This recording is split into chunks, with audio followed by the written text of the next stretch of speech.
Well, it seems my last video about stress has generated a lot of interest, so I thought maybe a follow-up is called for. First, I need to say I am not a professional therapist or doctor. I'm telling you what things I did to try to relieve my stress before I got professional help. This is some common sense do's and don'ts coming from personal experience that might help you cope with your situation. Number one, breathe. Sounds simple enough, right? But I found my chest muscles would get so tight, it was restricting my breathing. It hurt to press on my chest. I'm sure most of you have heard the take 3 deep breaths and relax. Well, this does work if you do it right and often. For you that have never tried, you can do it now. Breathe as deeply as possible through your nose and hold your breath for a count of 3. No fast counting. 1, 1,000, 2, 1,000, 3, 1,000.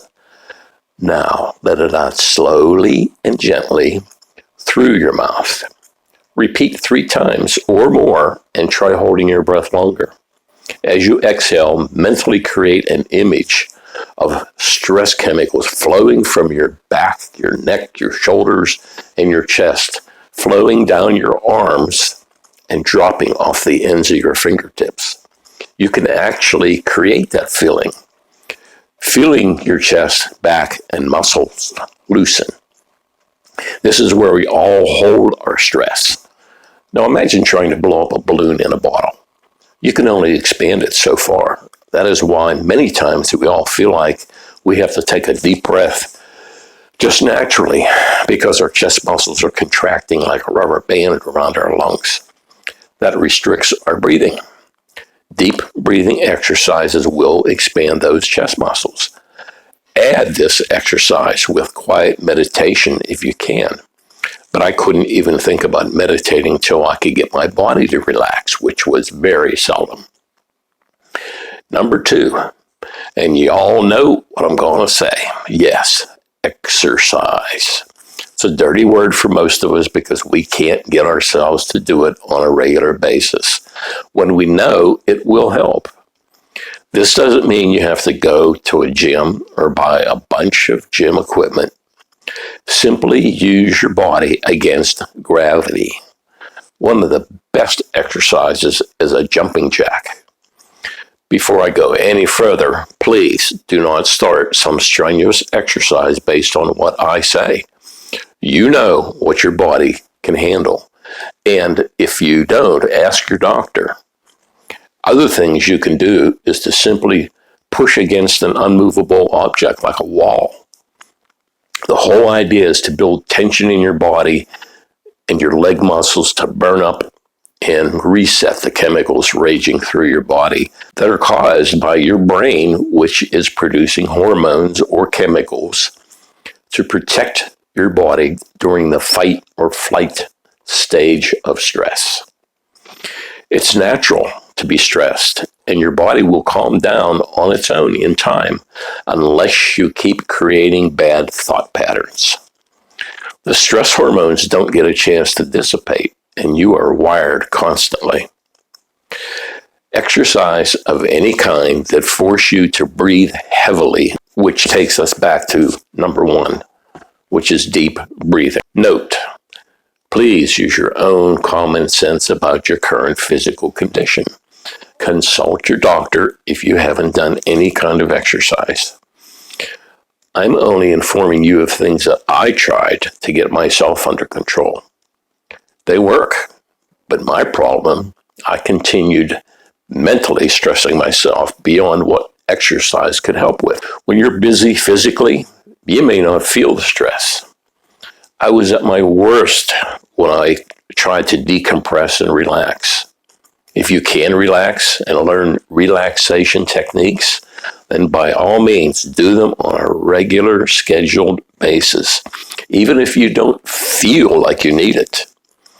Keeping your brain and body ahead of what causes you stress is much easier than trying to get rid of it or just live with it. If deep breathing, exercise, and relaxation techniques aren't managing your stress, then please talk to your doctor now before your body and mind take you to the breaking point. And it will. If you aren't able to control the stresses in your life, if you don't manage your stress on your own or with a doctor's help, it will manage you and not in a way you want to live with. Number 3, this is a big no-no. Do not rely on alcohol to calm your nerves. This is the easiest way to become alcohol dependent and ruin your life or the lives of your loved ones. I tried it, but fortunately, I was lucky. I didn't get hooked.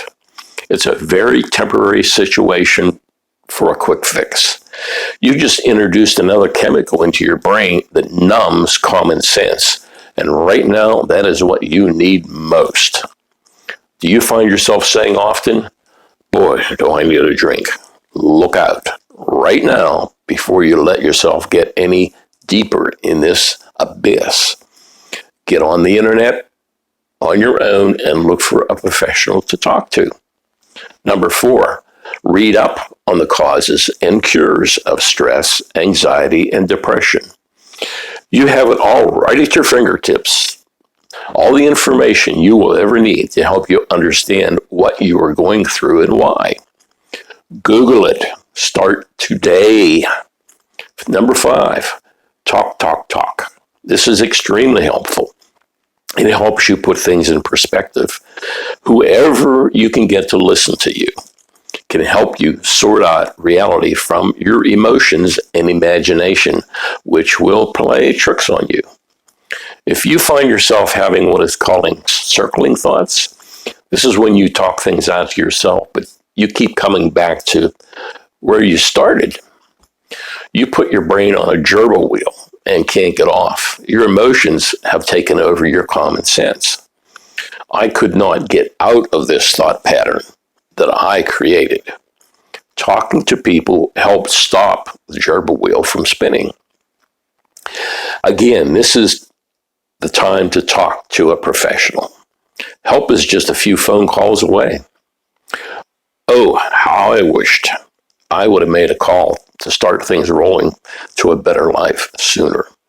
You have the opportunity to do so while you still have the ability to admit it. Once you accept you need help, you're on the road to a more normal life. Here's one true story on how your brain will play tricks on you. I was carrying a heavy load to a customer on my shoulder. Their office was in an old steel mill, and I had to walk up 3 flights of open steel stairs to get to their office. That was when I was in my 40s. My chest hurt so bad at the top of those stairs, I thought I was having a heart attack. Chest pains, pain in my left arm, shortness of breath, many of the same symptoms of a heart attack. Well, I caught my breath, felt better, and continued on my day because I had customers to take care of and told myself it's all in my head, which it was. Maybe a week later, I approached those stairs with another delivery and thought about those chest pains and developed them again a short way up the steps. I finished, climbed the steps again, had all the same pains, told myself it's just stress. Got myself to calm down the best I could and went about my day as usual.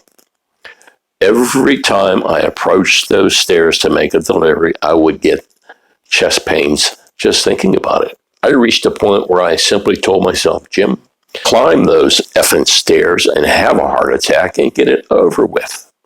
That never happened. Even though I went through 2 thallium stress tests to prove it's all in my head. Here was the real scary part.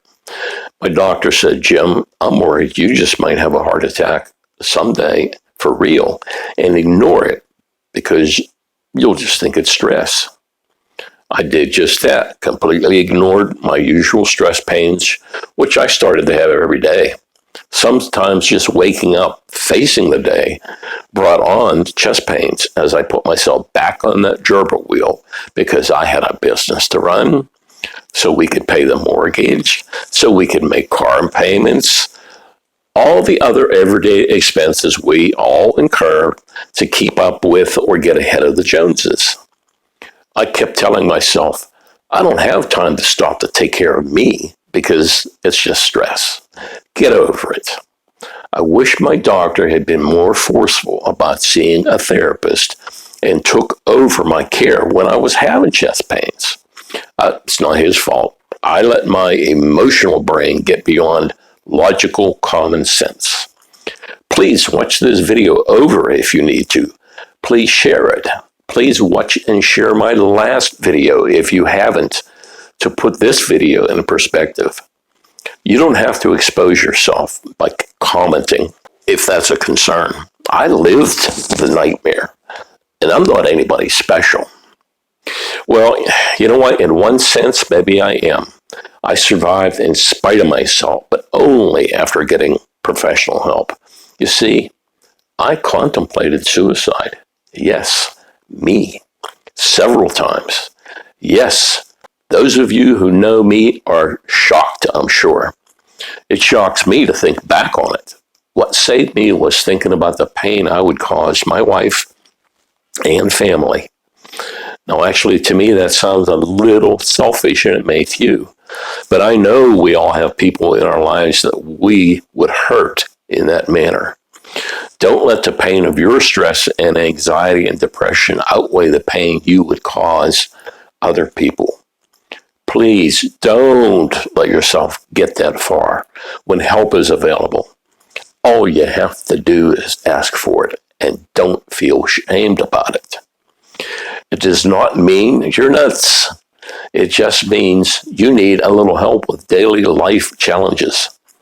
How many other things do we go to a doctor for throughout our life and get treated for without feeling shame? This is no different. It is simply a treatable chemical imbalance in our brain. Seek a doctor and get rebalanced. Now, I wish you inner peace and a happy, limited, stress-free life. Now, my intention is to get back to being funny old geezer. I keep trying, at least. Stupid old geezer. Yeah, that comes natural. Goofy old geezer. That's a piece of cake. Or the geezer that will help put a smile on your face. Stay tuned, and please, I know, here comes that broken record. Please subscribe, like, and share me. Mrs. Geezer may not be too keen on that share part. Besides, I think I just shared more of me than I ever did with anybody in this video, and I hope it gets your attention. So finally now, here's Ginger. Daddy's little girl. She greets me every morning with some cat verbal abuse about getting fed right now. She doesn't have a very big voice except in the morning. Otherwise, she rarely talks. I find it unusual that I can primp her while she is eating.